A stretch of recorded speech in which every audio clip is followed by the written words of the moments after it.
He had everything handed to him: a private car, designer clothes, and a last name powerful enough to open every door before he even knocked. But inside, he was falling apart, failing every test, drowning in silence. Everyone had given up on him: teachers, classmates, even his own mother.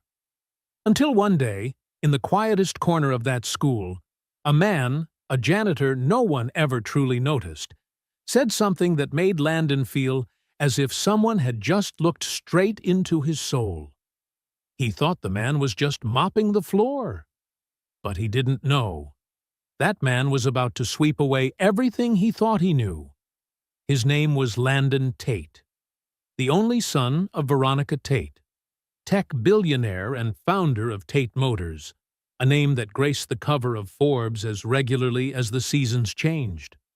Landon grew up surrounded by luxury: private cars, personal chefs, and birthday parties filled with celebrity guests. But amid all that excess, there was one thing he could never fill: purpose. At 17, Landon attended one of the most prestigious private schools in Detroit, not because he was smart, but because the Tate name was a golden ticket. No entrance exam, no interview, just a bank transfer and a last name heavy enough to open any door. In marble-lined halls adorned with portraits of accomplished alumni, Landon was famous for three things: arrogance, expensive suits, and disastrous grades. Teachers passed him out of fear, not merit. And Landon? He couldn't care less. So what? One day I'll inherit an empire. What can grades do that the Tate name can't? He mocked his teachers, ignored his classmates, and sat smirking in class, as if the world existed only to serve as his backdrop. Once, when the school counselor called him in to talk about his failing grades, Landon leaned back in his chair and said smugly, "I could buy this entire school if I wanted to." What difference does a grade make? The remark spread like wildfire, but no one dared to respond. From teachers to students, everyone walked on eggshells around Landon. No one wanted to risk losing the Tate family's massive donations. At home, things weren't any better. Veronica Tate was the definition of cold steel: logical, relentless, and utterly uncompromising, even with her son. One evening, after yet another call from the school, she said coldly, "You're a disappointment, Landon. If you worked for me, you'd have been fired long ago." Landon folded his arms and lifted his chin. "But I'm not your employee." "I'm your son," Veronica replied flatly, without emotion. "The world doesn't care about that. Either you become someone, or you'll just be a spoiled kid living off my name. And I won't carry you forever." The silence that followed hit like a punch. Veronica wasn't bluffing. She meant every word. The next morning, Landon went to school as if nothing had happened. He drove his shiny new Audi, his most recent birthday gift, into the teacher's parking lot and strutted down the hallway like it was a runway. Some eyes looked at him with admiration, others with disdain, but one pair never left him. His. An older white man, probably in his 50s, was bent over mopping the floor near the side hallway. His posture was upright, his eyes calm but deep. His uniform was wrinkled. His dignity wasn't. Landon didn't look at him. To him, the janitor was invisible, just part of the background. But the pressure kept building. More exams, more failures. Then came the final blow. His mother cut off his credit cards, took back the car, and made him ride the bus like everyone else. One gray morning, as Landon walked through the familiar halls, he saw the janitor again, bent over the floor, murmuring something under his breath. "The only true wisdom is knowing you know nothing." Landon stopped. "What did you just say?" The man looked up, eyes steady and sharp. "Not something you're ready to understand yet, son." Landon scoffed, but something inside him stirred. Just one sentence, and it pierced straight through his chest. The man turned back to his work. But Landon couldn't stop thinking about those words. If you've ever met someone who changed the course of your life with just one sentence, hit subscribe, because the next stories might make you look within yourself. And tell me, do you think someone like Landon could really change because of one man with a mop? Landon Tate climbed the front steps of the school building with both hands buried deep in his coat pockets. That morning, air felt different, colder, denser. The arrogance that once made him walk like he owned the world was gone. He moved quickly, quietly, trying not to feel the weight of each step pulling him down. That morning, he received his literature exam back. A white envelope, folded in half, cold as a verdict. He opened it with his usual indifference, maybe a low C, maybe a touch of pity. 18 out of 100. A bright red line below, "Did you even read the passage?" Landon stared at the paper, blinked, forced a smile, looked around. No one was laughing with him. The other exams came like a storm. Math, 24%. History, 31%. Biology, a perfect 0. It wasn't funny anymore. The counselor called him in again. Her voice this time was wooden, rigid. "Landon, you're in academic crisis. I'm not talking about behavior. I'm talking about failure. Statistically, you're at the bottom of the entire senior class." Landon shrugged, forcing nonchalance. "Temporary. I'll hire a tutor. You've had 3 already." And all 3 quit. That sentence hit right where his pride lived. Landon stayed silent. That afternoon, he slipped out through the back door, avoiding any eyes. And there he was again, the janitor, scrubbing a sticky soda stain near the cafeteria. The man looked up and smiled politely. Landon paused. "You said something the other day. About Socrates?" The man straightened up, wiping his hands on his apron, slowly. "And you remember?" "Yeah, it just stuck with me. Funny, a janitor quoting an ancient philosopher." The man folded his arms, eyes calm, not judging. "Funnier still that a boy with the world at his feet can't pass a reading test." Landon bit his lip. That one hurt. "You used to be a teacher, didn't you?" "Not just philosophy. I taught a lot more, before life threw me out." "Then teach me," Landon said, his voice trembling. "Help me. Please." The man studied him for a long moment. "One condition. You leave your name and your pride at the door. Start from 0. From the ground. Deal," Landon whispered. "I can't keep falling." The next morning, Landon arrived before sunrise. The building still slept, wrapped in morning fog.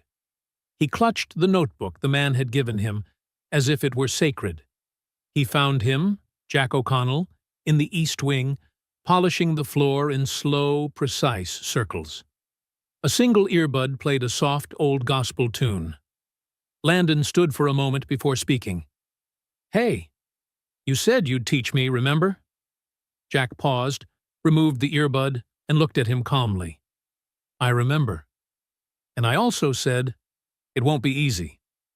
I don't care. I need this. Then let's begin. But first, you should know my name." "Jack O'Connell." Landon gave a small smile. "How long have you worked here?" 3 years. Before that, a few other schools. And before that—" He stopped, met Landon's eyes. "I was a college professor, English literature and philosophy." Landon's eyes widened. "Why would you give that up? For this?" Jack folded the rag, his voice low and unashamed. "Sometimes life takes everything you think is yours, leaves you only what you truly know. And I still know how to teach." Landon nodded, overwhelmed. For the first time, he saw strength that didn't need power. "So, Where do we start? I read some of the stuff last night and didn't get any of it. That's your first lesson, Jack said. Arrogance makes you believe you already know. But when you admit you don't, that's when learning begins. I can read, Landon snapped, defensive. I didn't say you couldn't read. I said, I'm not here to teach you to read words. I'm here to teach you to understand them. He pulled out an old notebook. Every morning, before classes, you meet me here, 1 hour. And every night, after I finish cleaning, you stay and write. Write what you learned, what you felt, what you understood. No grades, only truth. Landon opened the notebook. Blank white pages, an invitation, a challenge. What if I fail again? Then for the first time, you'll know you had the courage to face it, day after day. A new rhythm began, quiet, steady, almost sacred. Landon arrived early. Jack greeted him not with lectures, but questions. What does this sentence make you feel? Why is the character silent? What does courage sound like to you? He didn't preach. He provoked thought. Gradually, Landon began to change. Books stopped feeling like punishment. Words started to speak back. The notebook thickened, not with answers, but with fear, thoughts, and truth. He wrote about his mother, about pressure, about the anger of feeling empty. Jack read every line, no judgment, just quiet understanding. One night, as Landon was writing in the cafeteria, 2 boys walked by snickering. One of them, Josh, the football star, nudged his friend. Look, the Tate heir's writing love letters to the janitor. Landon clenched his fists, ready to stand up, but Jack placed a gentle hand on his shoulder and whispered, You can't measure depth with a shallow ruler. Landon looked up. That line cut deeper than any insult ever could. That night, his phone lit up with a message from his mother. They updated your grades. Final warning. Change or move out. No trust fund. No apartment. Nothing. Landon stared at the screen. Didn't reply. But for the first time, he wasn't afraid. He was ready. Friday arrived, along with the end-of-term buzz. Students chatting, teachers rushing, the future humming in every hallway. Landon walked through the crowd, clutching a folder tight. Make-up essays, praised assignments, and a draft titled The Illusion of Power, Jack's first challenge. For the first time in his life, Landon felt proud. Maybe his mother would too. But when he reached the office, Veronica Tate was already there, in her stiff gray suit, eyes cold as steel. She didn't even look up from her phone. You're late. Let's make this quick. The counselor nervously handed over the new report. Landon reached for it, but Veronica snatched it first. She skimmed it. The grades were better, not perfect, but clearly improving. Teacher notes, shows initiative, active participation, and a remarkable change in attitude. Veronica closed the file, her voice dry.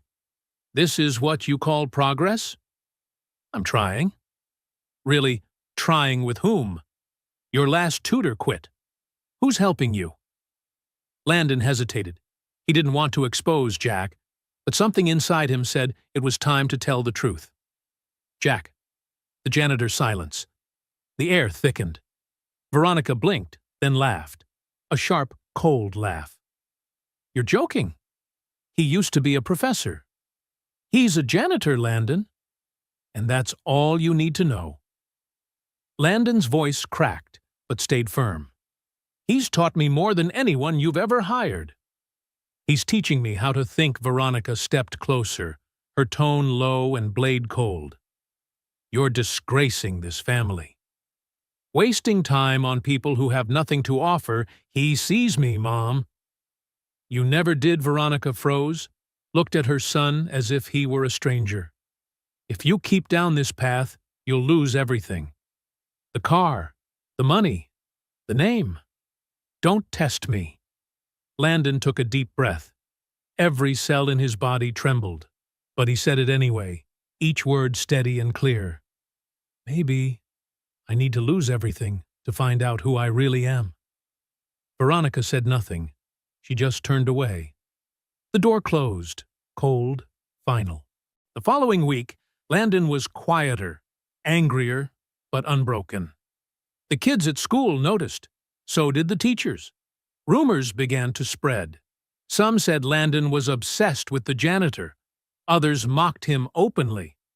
Josh and his friends even posted a short video of Landon studying with Jack after hours, captioned, "Lessons from a Loser."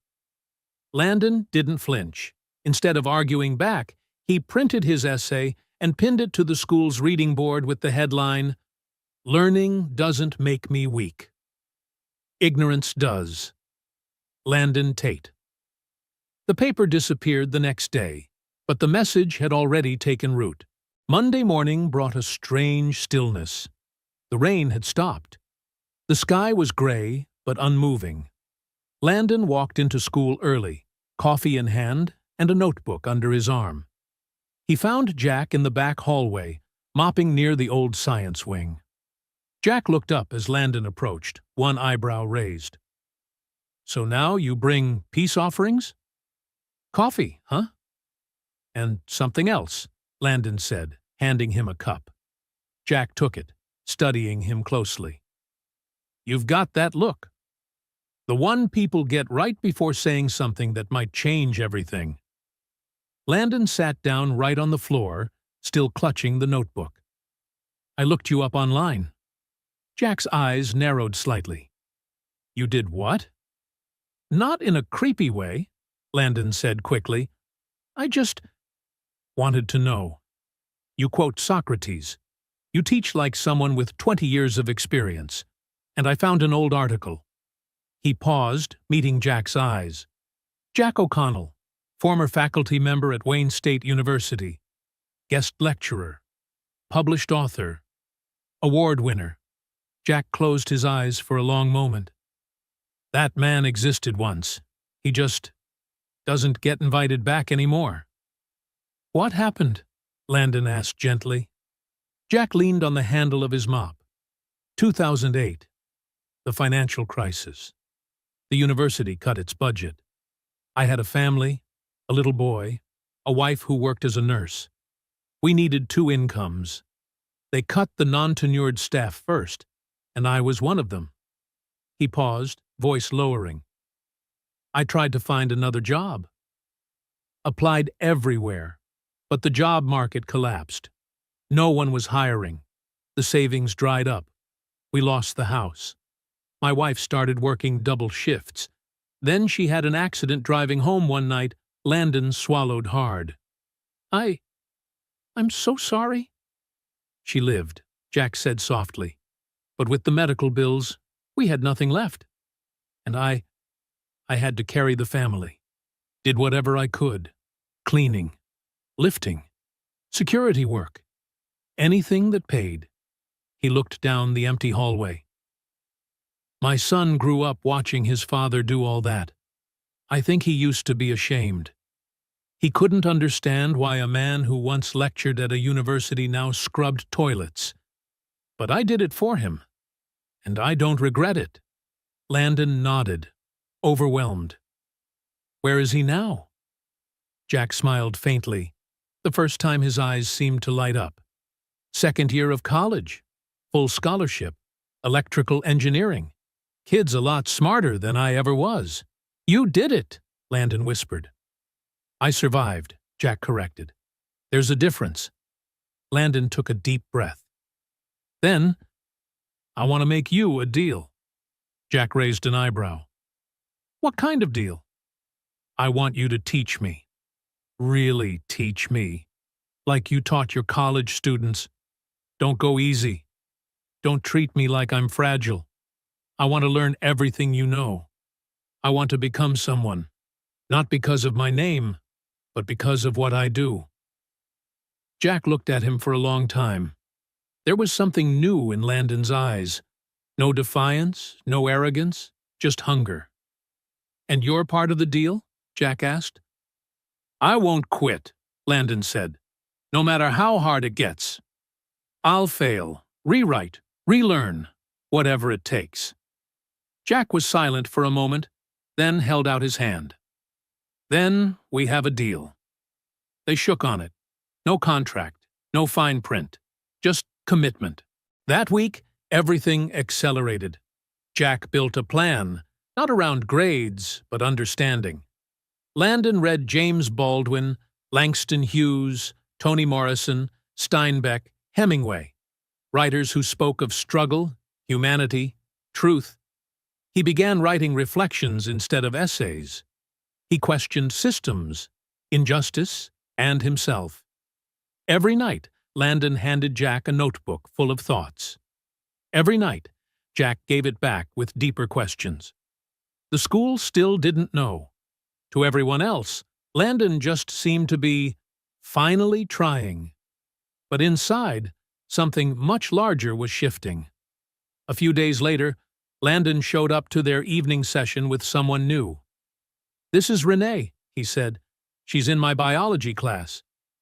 "Needs help with writing," Jack smiled.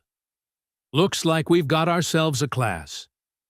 Then more students came, quietly, cautiously.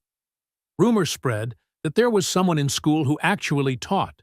No grading, no judgment, just teaching. The abandoned library became their secret classroom. They read, they wrote, they debated. Sometimes they cried. It was beautiful, and it was also dangerous. One afternoon, Jack was called into the office. The vice principal's voice was as cold as a memo. "Mr. O'Connell, we've received complaints. Parents are questioning why their children are spending time after school with a custodial worker. It's not appropriate." "I'm teaching," Jack said simply. "You are not a certified teacher here. That's not part of your job description." Jack met his gaze. "Saving these kids is part of my humanity." The vice principal said nothing more. Jack knew what was coming. The next day, Landon heard the news. "They told you to stop?" "They did." "That's insane." "You're helping them." "I know," Jack interrupted quietly. "But that's how systems work. They don't attack what's broken. They attack what's working, if it's not approved to work that way." Landon clenched his fists. "I'll tell my mother. I'll talk to the board. I'll go public." "Not yet," Jack said firmly. "Your voice needs to stand on its own first, not on your mother's name." Yours, Landon nodded.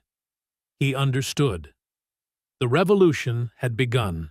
Winter crept into Detroit, draping fog over every street, making the mornings solemn and cold.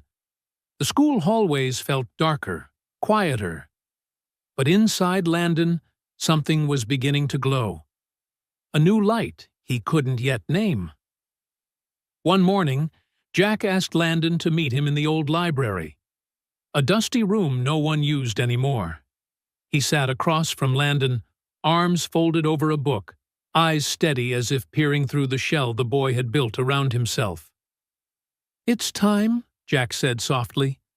"I tell you the one thing no one ever taught." Landon leaned forward slightly. "I'm listening." Jack gave a faint smile. "The secret of learning isn't in grades, textbooks, or diplomas. The real secret is transformation." He stood and walked slowly between the old wooden shelves. Most people learn just to pass, to survive, to repeat someone else's words and hope that's enough. But you can't change that way. You only truly change when something inside you breaks, then rebuilds itself, stronger than before. Landon was silent. Jack watched him a while longer, his voice dropping to something almost like confession. "You've already started that process, but you need to know what real learning feels like. It's messy, it's painful, It's personal, but it's real. He handed Landon an old gray-covered book, the corners bent. "This book saved me," he said. "Man's Search for Meaning" by Viktor Frankl. "I read it after I lost my job, my house, when I thought I had nothing left. It taught me that even when they take away everything you have, they can't take away who you choose to become." Landon opened the cover. Blue ink notes filled the margins, underlined sentences, exclamation marks. "You're giving this to me? I'm trusting you with it." Frankl wrote this after surviving the concentration camps. If a man can find meaning in that kind of hell, then you and we can find meaning in what we're living through. "Why me?" Jack sat down again, his tone lower, steadier. "Because when I saw you that day, you weren't arrogant. You looked like someone drowning, and something in you was still fighting." Frankl said, "When a person has a reason to live, they can endure almost any how. You're searching for your reason, Landon, and this book will help you find it." Landon gripped the book tightly, feeling its weight, not just physical, but emotional. "I'll read every word, and then I'll write something real. Not for me, for you." Jack stood, picked up his mop and bucket. Before leaving, he turned and said, "The next time someone asks how you're doing at this school, don't say, 'I'm improving.' Say, 'I'm becoming someone.'" The door closed softly. Landon sat still for a long time. The book rested in his hands, its warmth lingering. His chest felt heavy, not with fear, but with meaning. He no longer wanted just to pass. He wanted to have worth. And in the cold winter of Detroit, for the first time, Landon Tate began to feel warm. From within, something had truly changed. You could see it in the way Landon walked. He no longer strode through the hallways like a prince, but like someone who had just woken from a long dream. Still the same expensive clothes, but the eyes were different. No longer empty, but clear. No longer wandering, but with direction. Most teachers didn't know what to think. The arrogant heir of the Tate family now raised his hand in class, asked questions, turned in full essays, even volunteered for group work. One day in history class, he suddenly spoke up. "Can we talk about how the textbook glosses over slavery as if it's just a footnote?" The room fell silent. Even the teacher hesitated. "Where did you hear that?" he asked carefully. "From James Baldwin, from Steinbeck, and from a man no one sees." No one knew how to respond. But no one forgot that moment. Landon wasn't just changing himself. He was starting to see others. Renee Cooper, the quiet girl who always ate alone in the cafeteria, daughter of an auto factory worker pulling double shifts to pay tuition. Marcus, the boy working 2 jobs after school, washing cars on Saturday nights to send money home for his sister. Ms. Davis, the American literature teacher who taught with passion but was always ignored by the administration in staff meetings. And Landon realized something. When you truly learn to see people, you begin to see how many have been invisible all along. Every day with Jack continued like a quiet ritual. Mornings filled with questions, evenings filled with writing. He was building something, not just better grades, but a better self. Landon's essays grew more personal, more political, more powerful. Jack read, edited, and replied with tough love. Red ink, short notes, sharp as a blade. Don't just say it, understand it. This sentence is beautiful but hollow. Rewrite it with your soul, and Landon rewrote, again and again. He no longer cared what people thought, not out of arrogance, but because, for the first time, he knew who he was becoming.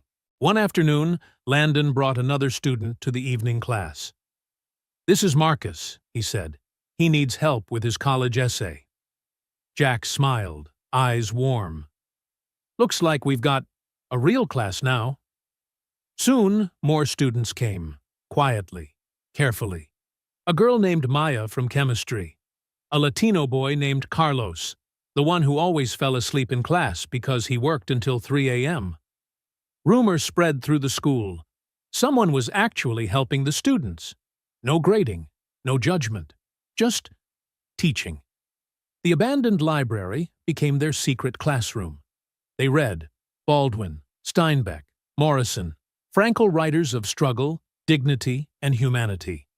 They wrote, not essays for grades, but truths they'd never dared to speak. They debated about systems, injustice, and what education should be. They cried, telling stories no one had ever asked to hear.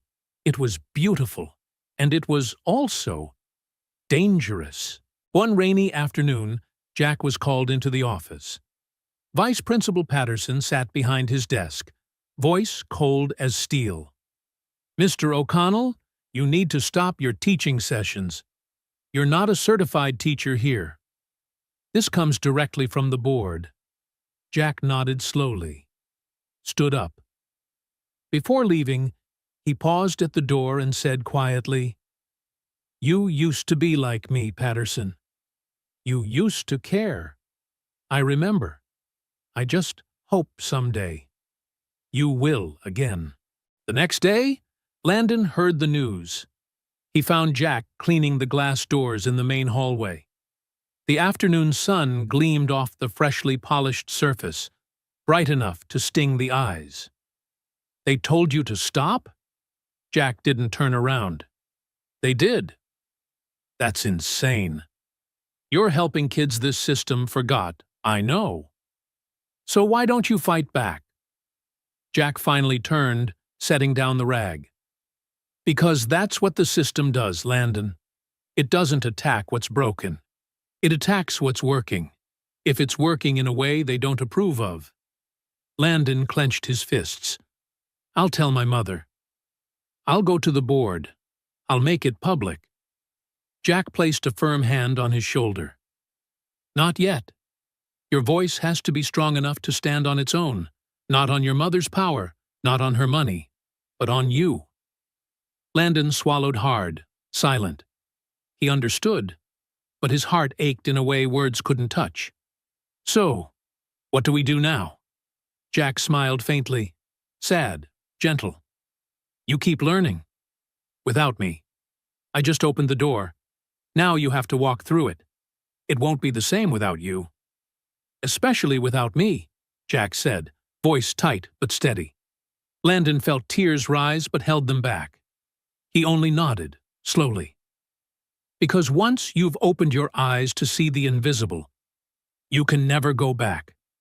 And that quiet revolution, though ordered to stop, was still burning. Inside them. Silent. And unstoppable. The following week was the strangest time in Landon's life. Jack was still at school, still mopping floors, still doing his job as usual.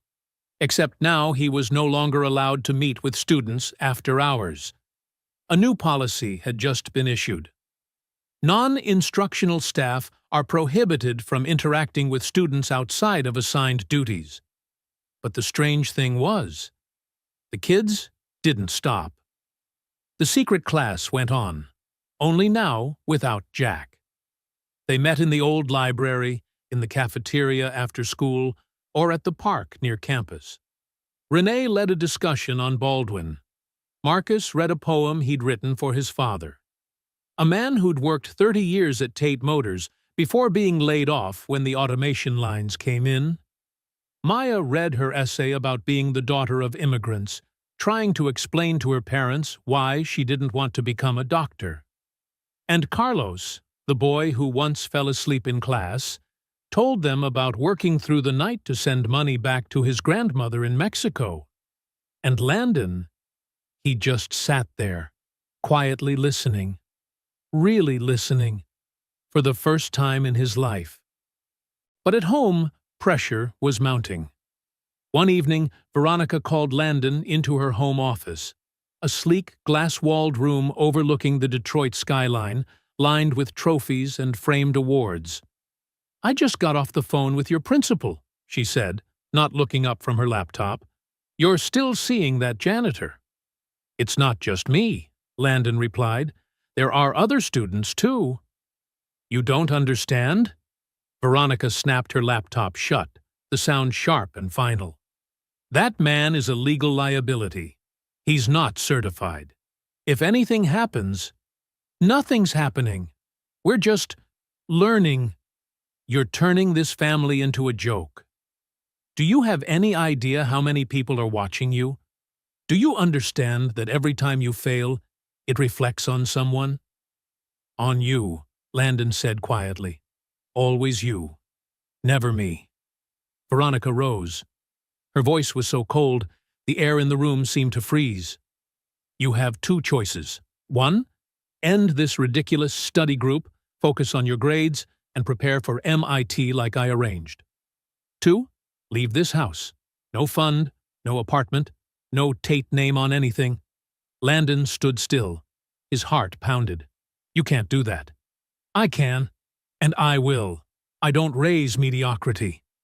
He looked straight into her eyes, and for the first time, there was no fear, only clarity. "Then maybe I need to be mediocre for a while, to find out who I really am."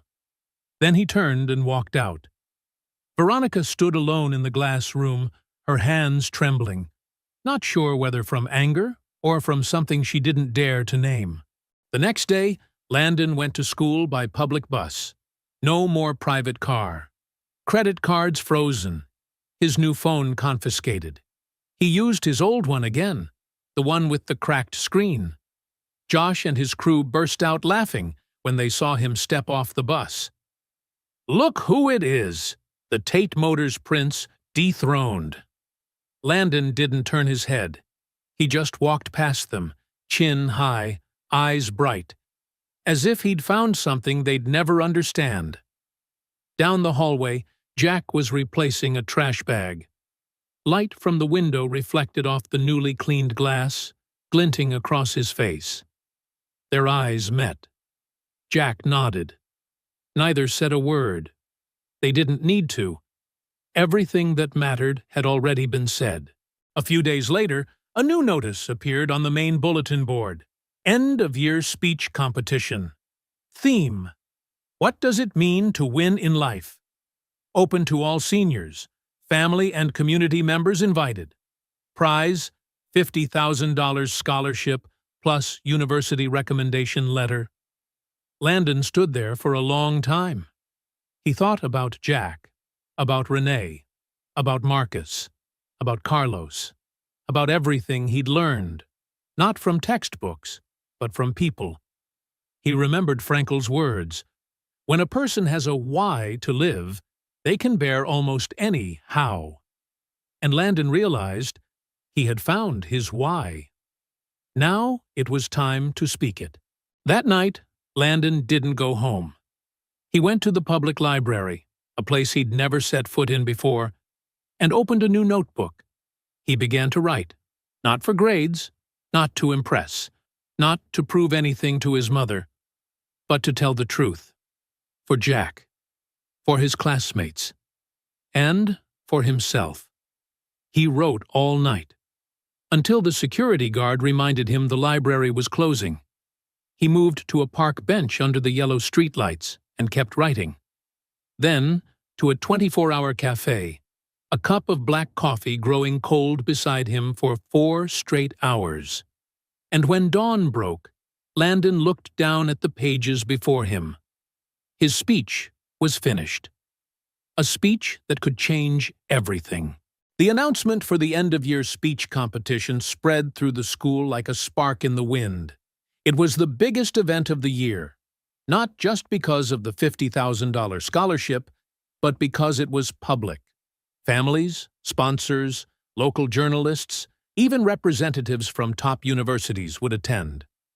For most students, it was a chance to shine, to add another line to their resumes. But for Landon, It wasn't an opportunity. It was a battlefield. He told no one he was entering. Not Jack, not Renee or Marcus, and certainly not his mother. Each night, after the school closed, Landon returned to the public library. No cameras, no hallway footsteps, no judging eyes. Just him, and blank pages. He wrote, then erased, then wrote again. Not what people wanted to hear, but what needed to be said. He thought of Frankel's words. Everything can be taken from a man but one thing, the last of human freedoms, to choose one's attitude in any given set of circumstances. He thought of Jack, the man who had lost everything, yet chose to keep teaching. Of Renee, who worked 2 shifts a day, but still read Baldwin until 2 in the morning. Of Marcus, who sent nearly all his earnings home to his sister. They had no wealth, no privilege. But they had something Landon had lost for 17 years. Purpose. One night, while he was writing, his old cracked phone buzzed. A text from an unknown number. "Can we meet?" "Need to talk."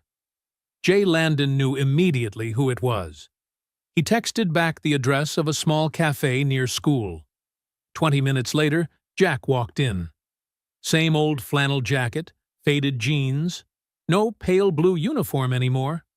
He looked different, freer, but also more tired. They sat in a quiet corner. Jack set a cup of black coffee on the table but didn't drink it. "I heard you signed up for the speech competition," Jack said. "News travels fast," Landon replied. "Renee told me. She's worried about you." "Worried about what?" "That you'll say something you can't take back. Something that could cost you everything." "Maybe I need to lose it." Jack was silent for a moment, then sighed. "I know that feeling. The urge to rebel, to burn everything down. But ask yourself, are you doing this because it's right, or because you're angry?"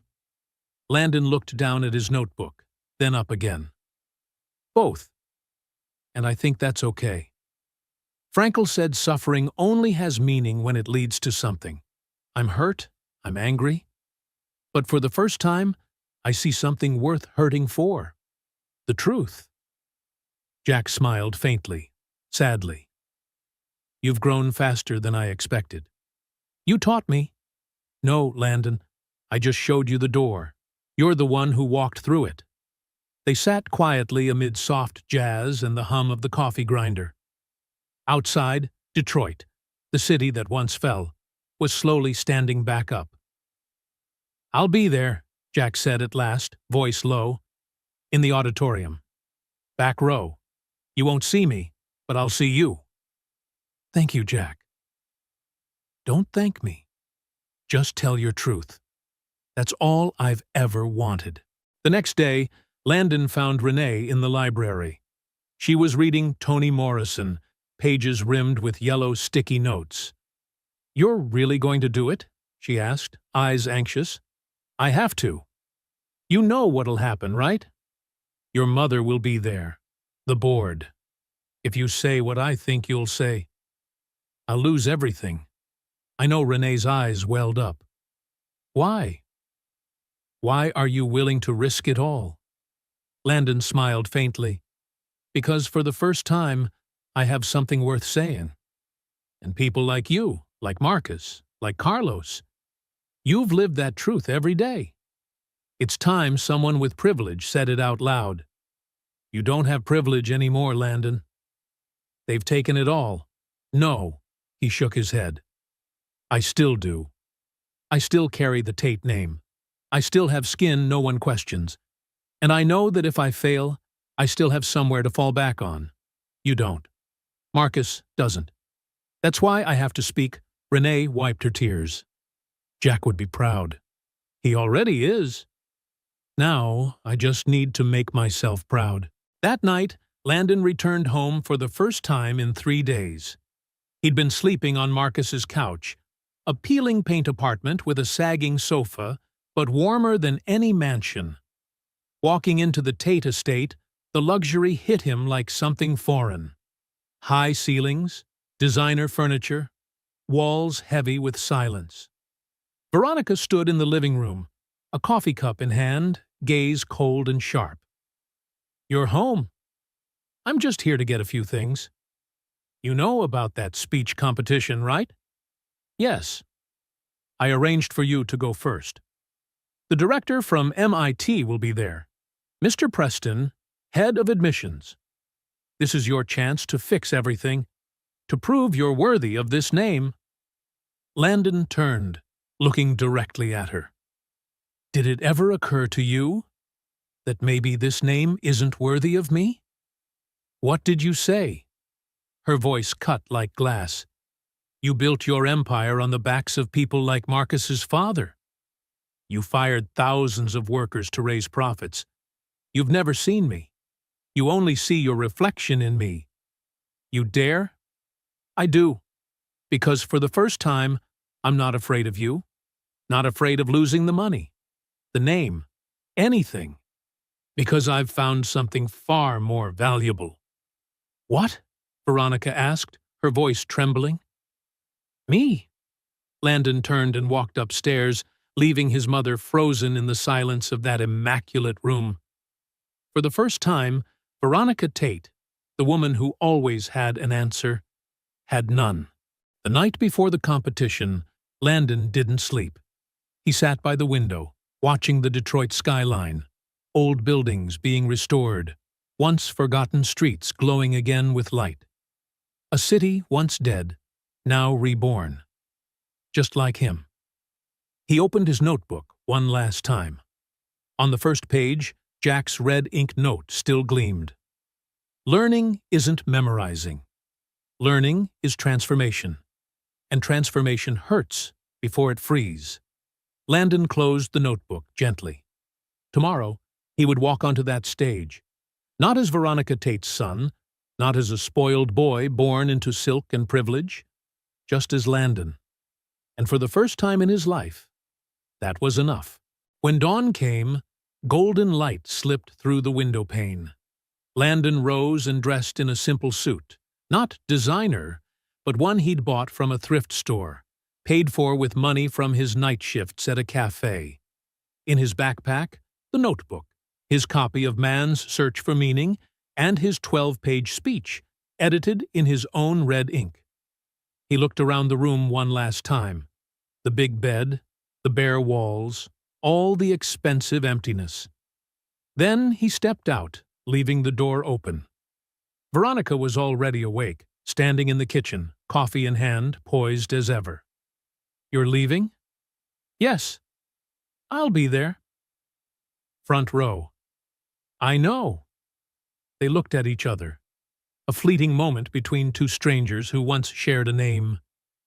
"Landon," Veronica said softly, "don't do something you'll regret."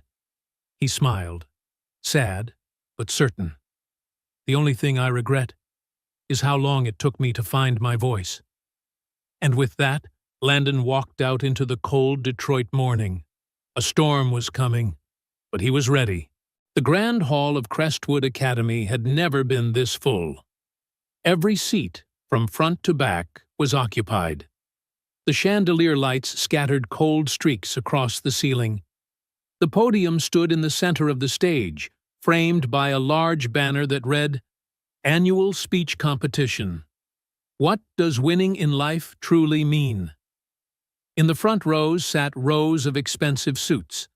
Veronica Tate sat upright, arms folded, face unreadable. Beside her were board members, the MIT representative, and a journalist from the Detroit Free Press. The middle rows held parents and teachers.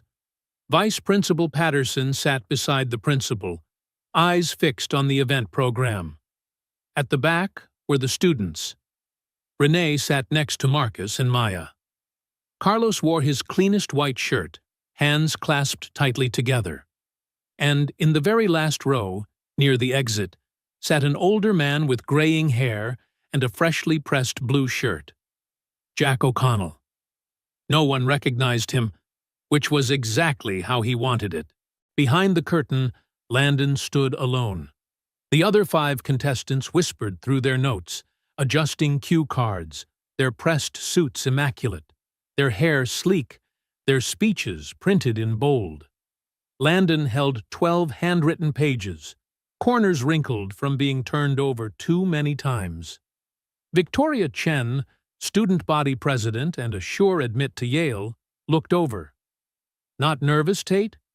No. Really? After everything, cut off from your money, your mom watching like a hawk, and you're walking on stage with scribbled papers? Landon looked her in the eye. Maybe that's why I'm not nervous. I've got nothing left to lose. Victoria smirked softly. How tragic. But Landon didn't feel tragic. He felt free. The principal stepped up to the podium. The microphone crackled faintly. Welcome, everyone, to our annual speech competition. Today, 6 of our outstanding students will share their thoughts on an important question. What does it mean to win in life? Polite applause filled the room. Our first speaker, a familiar name, Landon Tate. This time the applause was thinner, punctuated by whispers. Veronica lifted her chin slightly. Jack leaned forward from the back row. Landon walked onto the stage. The lights were blinding. 300 eyes fixed on him. His heart pounded, not with fear, but with purpose. He placed the pages on the podium, inhaled deeply, and looked up. My name is Landon Tate. His voice was steady, clear, unwavering. Some of you know me as Veronica Tate's spoiled son, lazy, untalented, failing every exam. The whispers grew louder. Veronica's brow tightened. They said I had everything, money, opportunity, a guaranteed future. But the truth is, he paused, locking eyes with the front row, I had nothing. In the back row, Jack smiled faintly. Until one man, a man most people only saw holding a mop, gave me something no one ever had. Time, attention, and a simple question. Do you want to change? Landon glanced at his first page but didn't read. He'd memorized every word. He wasn't my teacher. Not officially. He was this school's janitor. His name is Jack O'Connell. Before life knocked him down, he was a university lecturer. Some heads turned, searching. Jack remained still, head bowed. He didn't teach me how to score better grades. He taught me how to read, not just words, but what lies between them. He taught me how to write, not to impress, but to understand myself. And most importantly, Landon's voice thickened. He taught me how to see those this society has chosen to make invisible. He turned toward the students section. Renee Cooper! She's right there. He pointed. Renee blushed, then lifted her chin.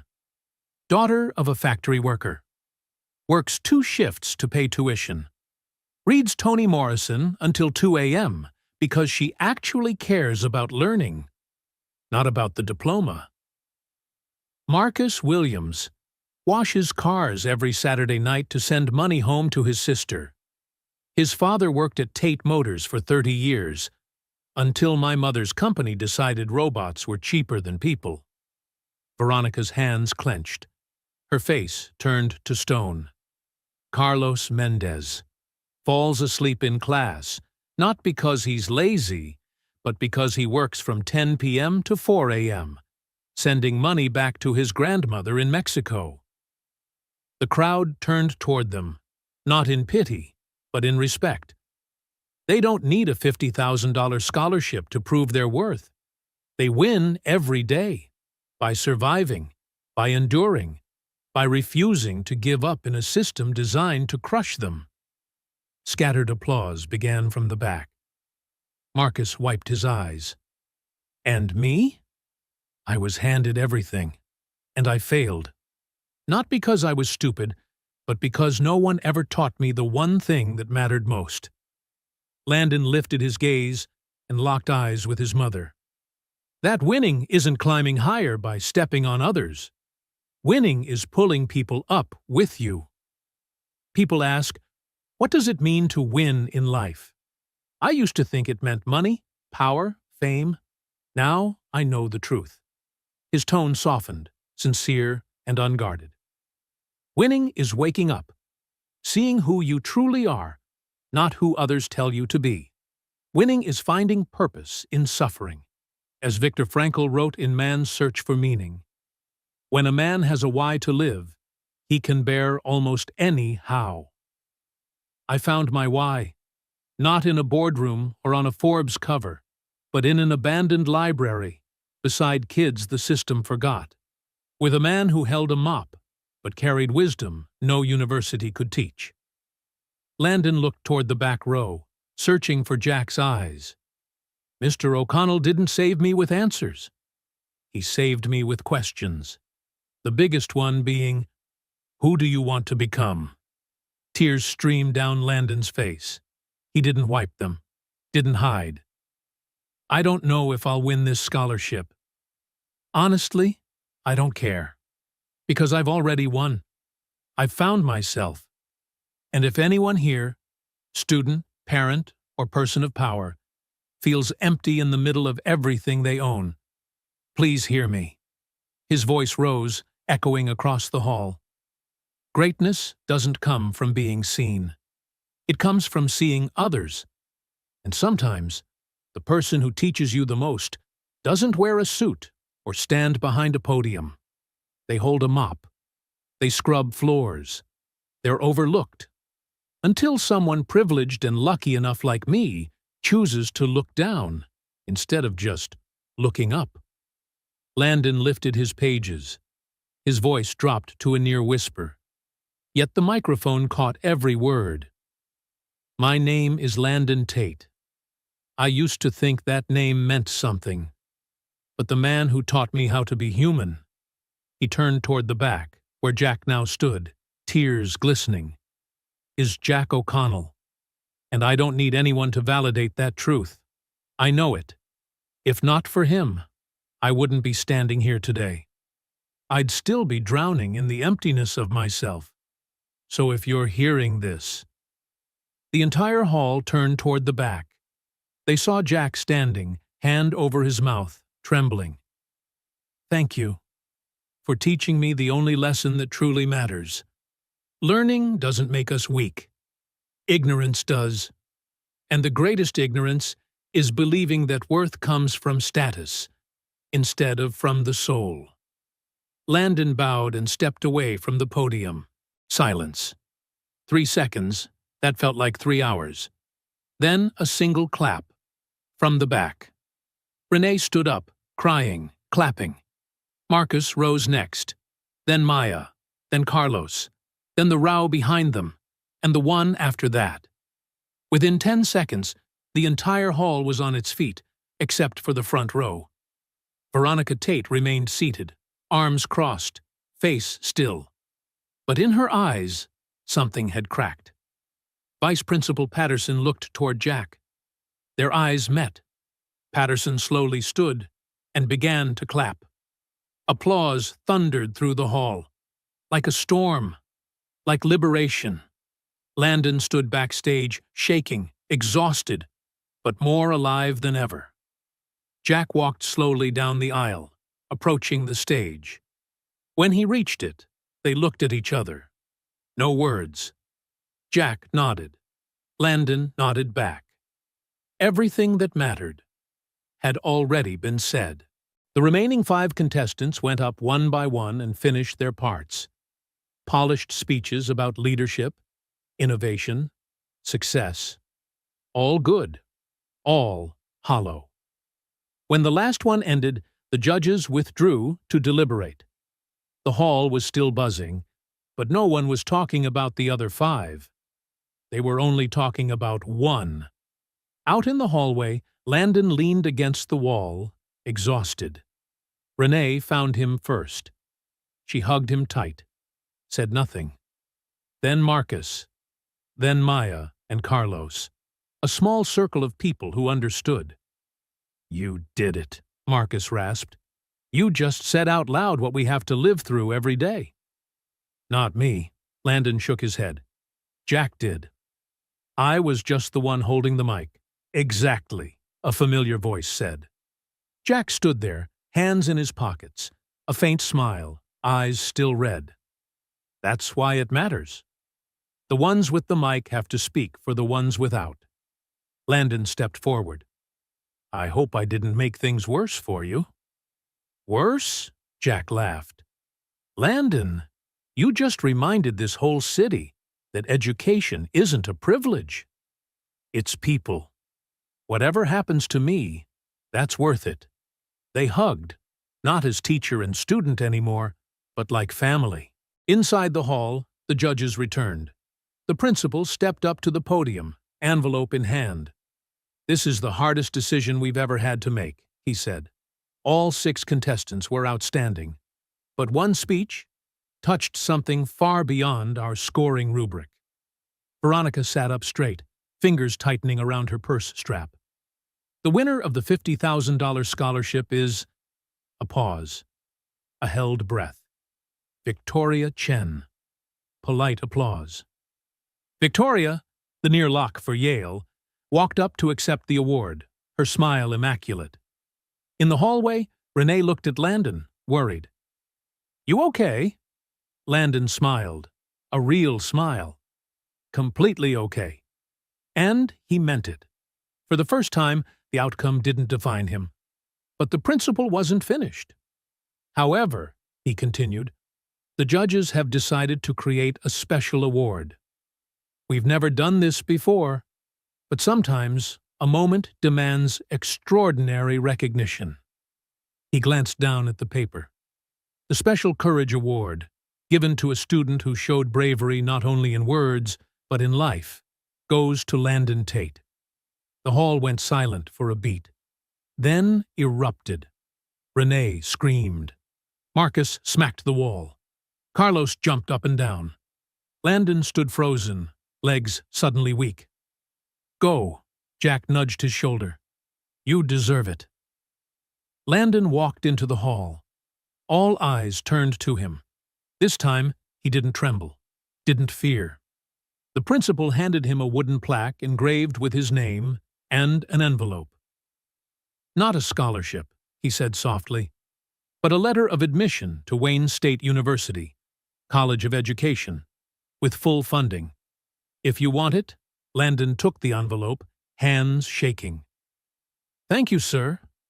Stepping off the stage, he looked for 2 faces. Jack, at the door, clapping louder than anyone, smile bright as stage lights, and Veronica, still in the front row, arms folded. But when their eyes met, something was different. She nodded. Just once. Very small. But it was there. A few months later, spring settled over Detroit. Fresh leaves covered old buildings. A city once symbolic of collapse now stood as a symbol of rebirth. Landon stood before a small building on the city's east side. A new sign hung above the door. O'Connell Tate Learning Center. Not a fancy school. Just a space with books, tables, and a promise. No one gets left behind. Inside, Jack shelved books. No uniform, just a shirt and jeans.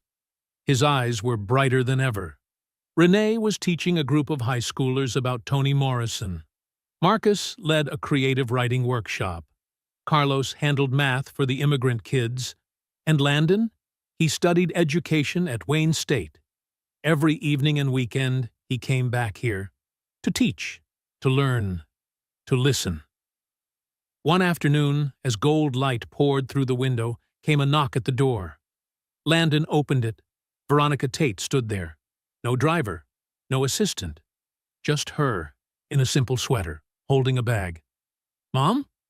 Will you let me in?" They sat in the small room Jack used as an office.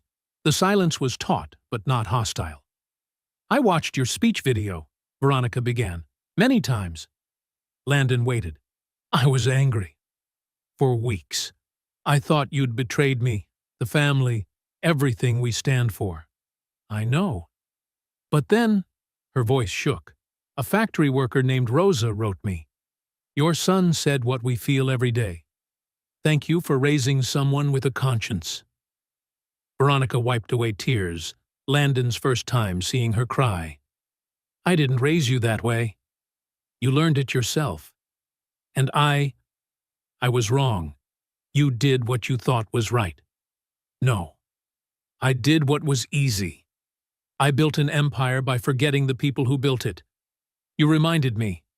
She handed him the bag. Inside was a check and a letter. This isn't money for you. It's for the center. No conditions. No name on the wall. It's just how I start to make things right. Landon saw the number.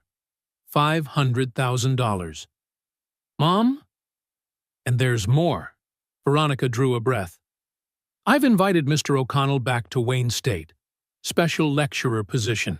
Tuition funded by Tate Motors. If he wants it? Landon was speechless. He hugged his mother.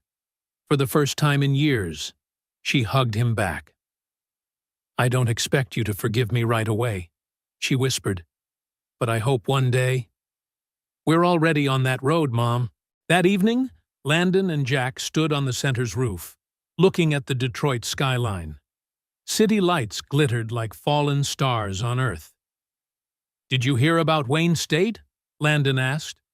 Heard, Jack nodded. You'll take it, right? Jack paused, then smiled. I said yes. With one condition. What is it? You'll be my teaching assistant. Learn while you teach. Teach while you learn. Landon laughed, tears running down.